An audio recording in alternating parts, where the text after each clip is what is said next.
You have probably done it before. Someone asks a friend, a family member, maybe a coworker, and you either change the subject, give a vague answer, or just lie. Not because you are hiding something illegal, not because anything is wrong, but when someone asks how much you earn, something tightens in your chest, and the honest number never quite makes it out of your mouth. Here is what is strange about that.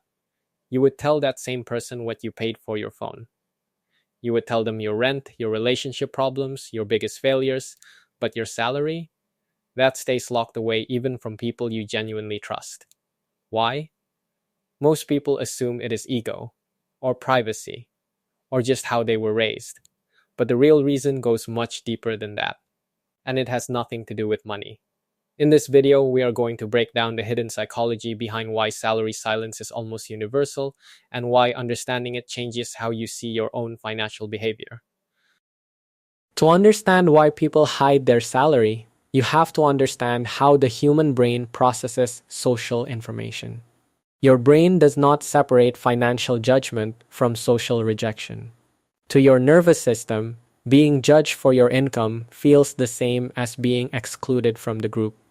And exclusion, evolutionarily, was dangerous. Humans survived by belonging. The brain learned to treat social threats the same way it treats physical ones, with fear, avoidance, and silence. This is not a theory. Researchers studying social pain have found that the same neural pathways that activate during physical pain also activate during social rejection. The brain does not distinguish clearly between the two. So when you imagine telling someone your salary, and then imagine their judgment, your brain runs a quick threat simulation. Will they think less of me? Will this change how they see me? Will I lose something? And the moment that simulation returns any risk, you go quiet. Not because you decided to, because your brain protected you before you even had a chance to think. Now here's what makes this interesting. Because salary shame does not just affect people who earn less than their peers. It affects both sides.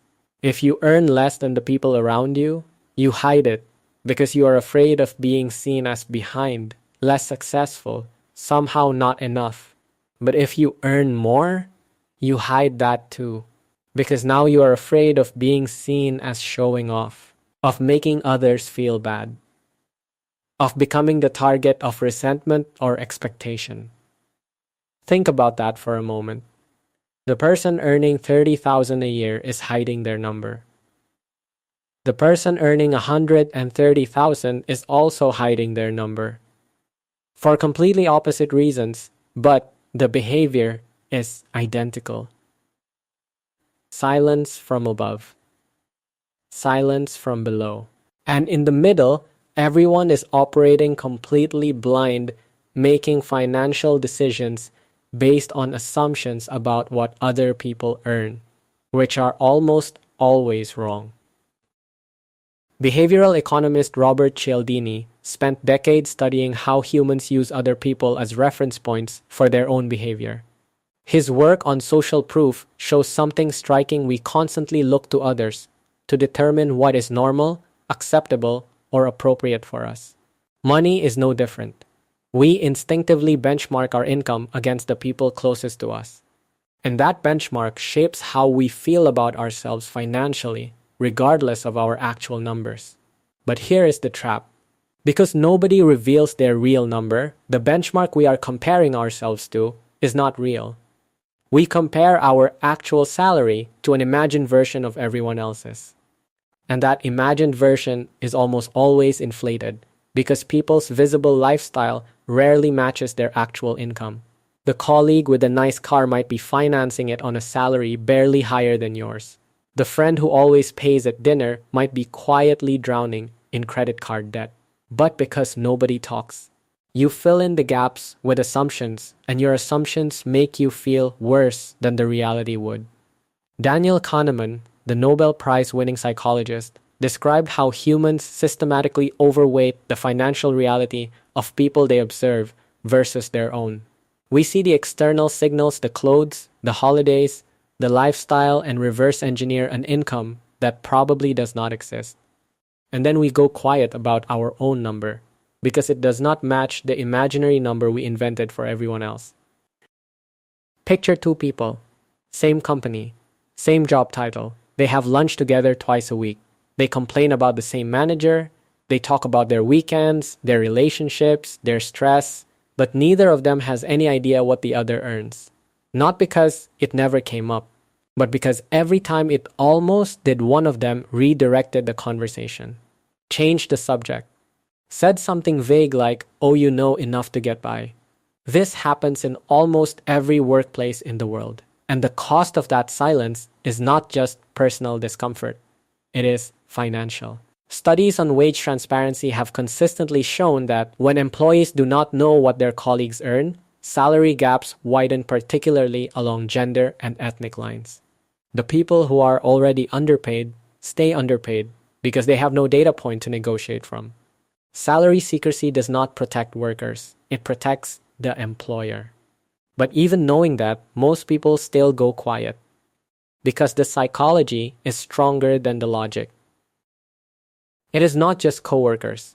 Think about family.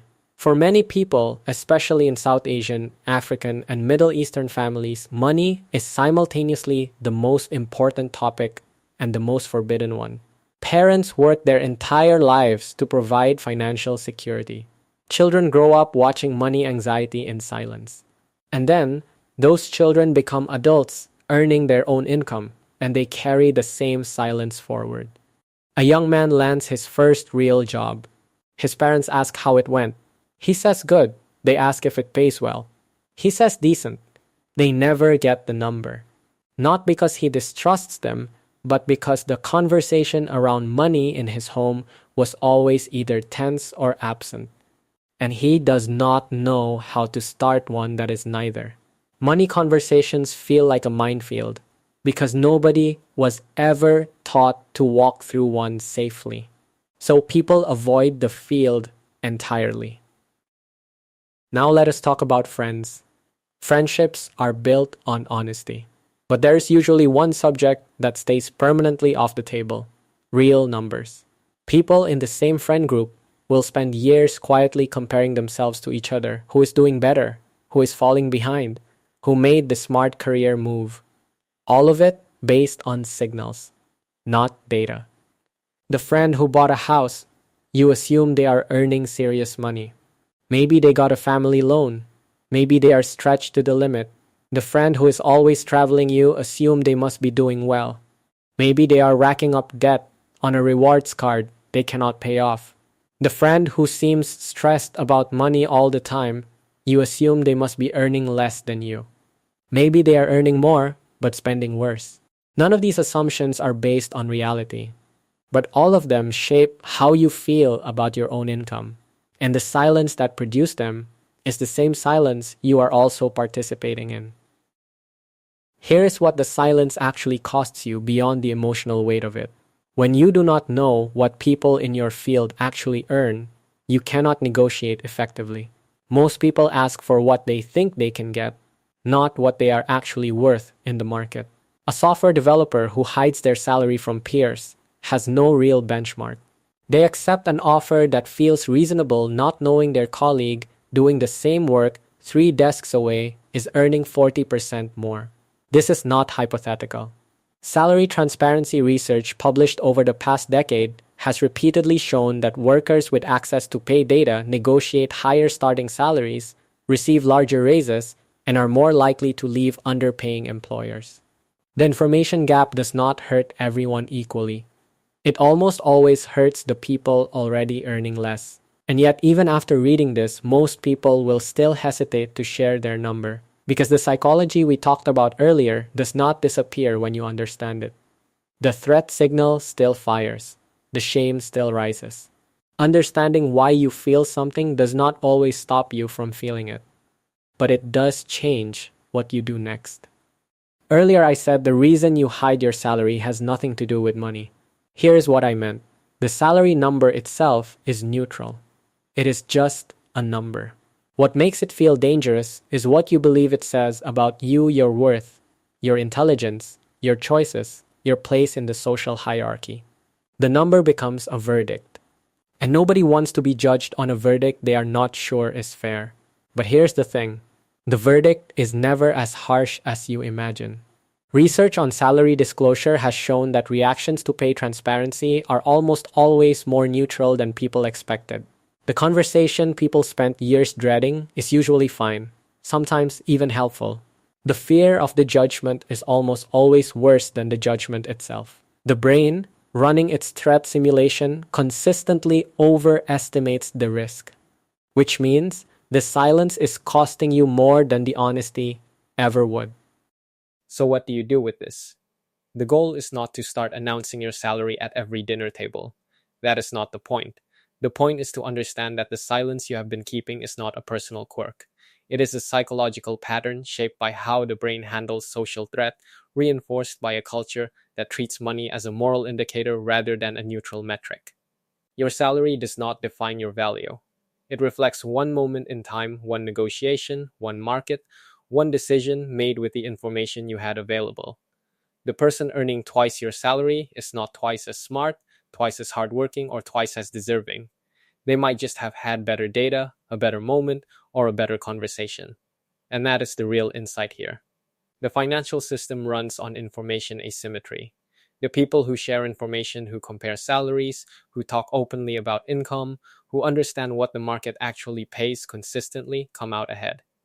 The people who stay silent, out of shame or protection or habit, consistently leave money on the table. The most radical financial decision you can make is not a new investment strategy or a budgeting system. It is deciding that your salary is a data point, not a confession. If this changed how you think about money and silence, subscribe. There is a lot more like this coming. We go places most finance channels do not. Next video, we're going deeper. You already know you hide your salary. But do you know why you feel physically stressed every time you check your bank account? That reaction is not anxiety. It is your brain running a very specific protection program, and most people never figure out how to turn it off. That video is coming next. Before you go, I want to ask you one thing. Have you ever lied about your salary, even to someone you completely trust? What did you say instead of the real number? Tell me below. You might be surprised how many people are in the exact same situation.